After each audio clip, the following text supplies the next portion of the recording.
Welcome back. This is Wake Up Barstool on FS1. We talk to champions on this show, okay? And that's why I'm so excited to have not one, but two coaches from Division III champions UW-River Falls. We got Matt Walker, Joe Matson joining the program live today. Boys, what's going on, man? You got the trophy right behind you. How we doing today?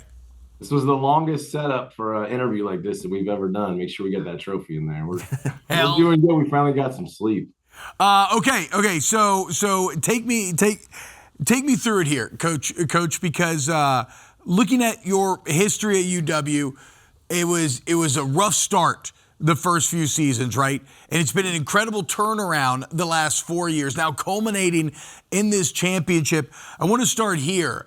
When you were going through the down times, was there ever a moment where you kind of questioned, is this going to work? Like, can I do this? Should I just give up? Yeah, I'd be lying if there wasn't. There were definitely moments of, I said, I've been to football hell and back. There were moments where you definitely, I wondered if we were going to be able to pull this out. But everybody just stayed committed and kept fighting and scratching and clawing. And it felt like we were doing the right things, even though we weren't getting results on the scoreboard. And then, we thought we had a really good team in 19 going into COVID, and we still didn't win any games. We made some bold decisions over the COVID time. And at the time, Jake Wissing was our offensive coordinator. We moved him to our defensive coordinator. Coach Matson and I went hip to hip and said, let's go be the fastest team in the world that's ever snapped the football. And this tempo offense has taken off and been incredible since then. And that's what I want to ask about. Hello, I'm Brandon Walker, the #1 college football media personality in the world. But I want to talk about the Top Gun offense because I don't believe enough offenses have names anymore. It's the sickest name I've ever Offenses need names, and the Top Gun offense is incredible. Which one of you named it, and tell everybody what it means and what it is? I got to give him the credit. He named it. I gave him the okay, but I said, let's do this. Yeah, it was in the middle of COVID, and we were coming off a 2-8 season. And it was a really hard time to be a college football player, especially at the D3 level, because you had no games to play. So, our guys aren't on big scholarships or getting all kinds of NIL money. So we said, let's have an identity, but let's make it fun. I mean, it's college football. It's supposed to be fun. True. We knew we wanted to attack and play with tempo. So Top Gun was on TV while we were doing COVID recruiting stuff. And I was like, well, Top Gun, fast, attack. Like, let's do it. Hey, let's buzz the tower. Let's be super aggressive. And it kind of caught on. Like, our guys had fun with it. It helped in recruiting. And I think it helped create that identity where you wanted to practice because all you could do was practice at the time. And everyone wanted to be there. And I think it caught fire from that point on. Do your players have call signs? Is your quarterback Maverick? Do you have a Goose? Do you have an Iceman? Break it down even a little further for me. We have had times where guys have actually put it on their helmet. They put some call signs. Oh, that's so sick, dude. Okay, but schematically though, guys, give me, because if you're watching on TV, you see the Kyrie on the bottom there, 600 yards a game, 46 points a game. Joe Burrow's seemingly unbreakable records broken. Schematically, what are the core tenets of the Top Gun offense, and how has it been so super effective? Yeah, number one is just relentless tempo, first of all, which informs how you play and informs the type of football you play with. So you think about it, we empower our guys to play really fast, get lined up. And you think about, like in the NFL, a lot of pre-snap checks and adjusting. Our adjusting actually happens after the snap. Like, we give our guys that freedom. So choice routes, option routes, RPOs. And then maybe the one thing that distinguishes us a little bit more is our quarterback run stuff. Our quarterback's a super athlete, so he can throw it or run it. He's rushed for over 1,000 yards 3 times in his career. So he's an absolute stud quarterback. So just having someone like that who's a dual threat who can distribute the football really helps. So it's interesting. You talk about all the option and choice routes. How that feels like you got to have a lot of time on task with these quarterbacks and receivers so that they make sure that they're kind of on the same page, seeing the same thing. In a college environment with turnover, that could be a bit tougher. How are you all able to accomplish that?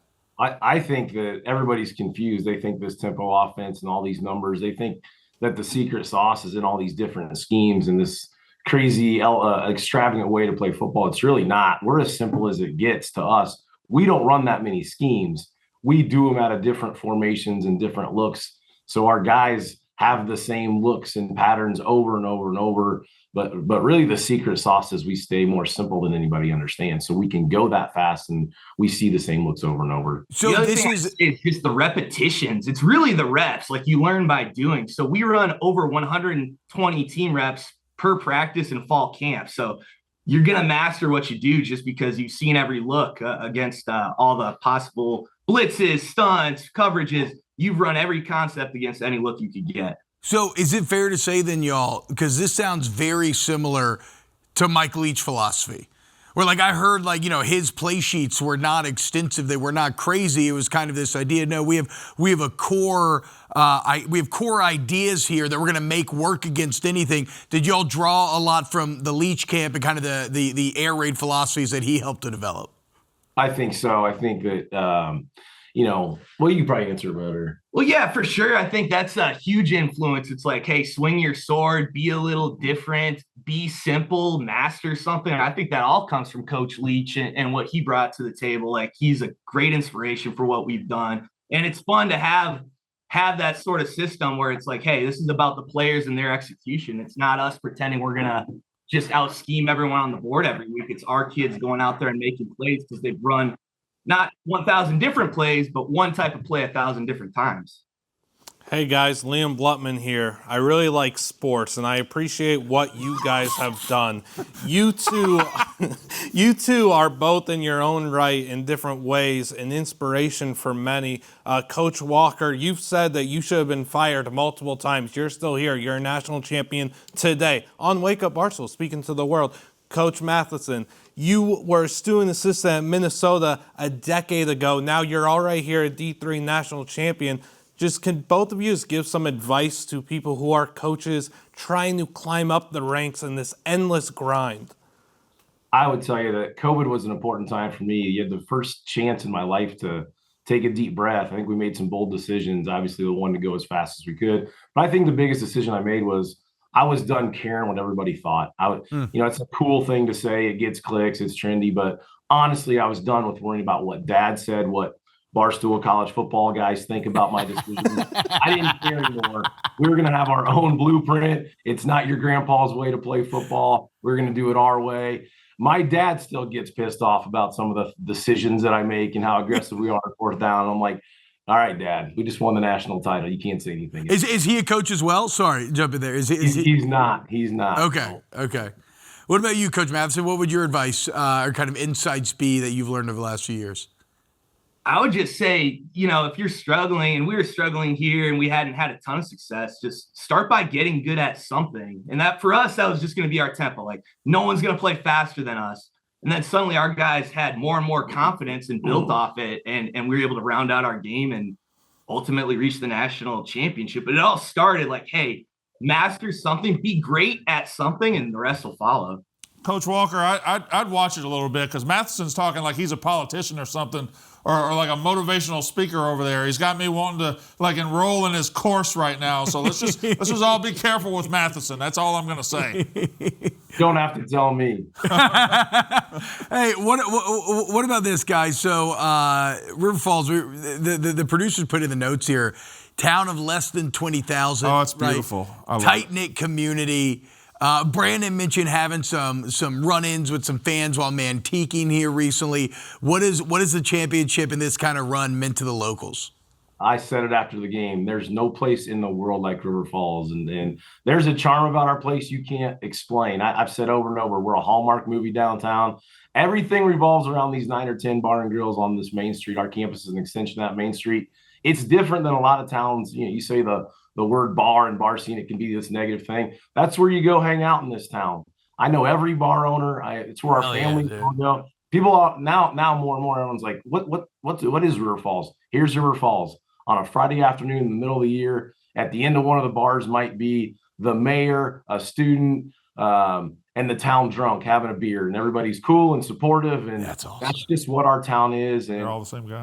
I cannot explain how supportive this town has been for us. Yeah, our staff actually plays on a beer league softball team together in the summer. So that's that's crazy.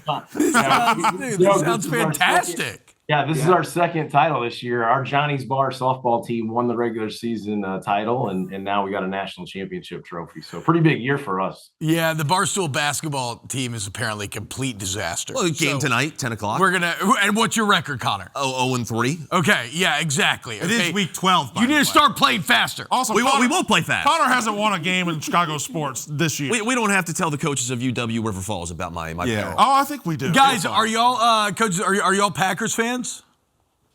I grew up by Indianapolis. It's funny. We're right on the border, Minneapolis and Wisconsin. So we're half Packer, half Viking around here. Those days are fun. They get wow. From each other. Yeah. Intense. I don't care. I just sit back and watch. Yeah, it's almost like we have to referee our team on those game days. Yeah, all the players are ready to fight each other. Well, hey, Coach Walker, Coach Matson, cannot thank you all enough for waking up with us, man. Congrats on the championship. Ton of fun. Congrats on having a highly successful and the coolest name offense in all of college football. Top Gun offense. There it is, boys. River Falls, congrats for all your success. Thank you very much. Thanks for having us on, guys. Appreciate it. Absolutely, guys. It was a ton of fun.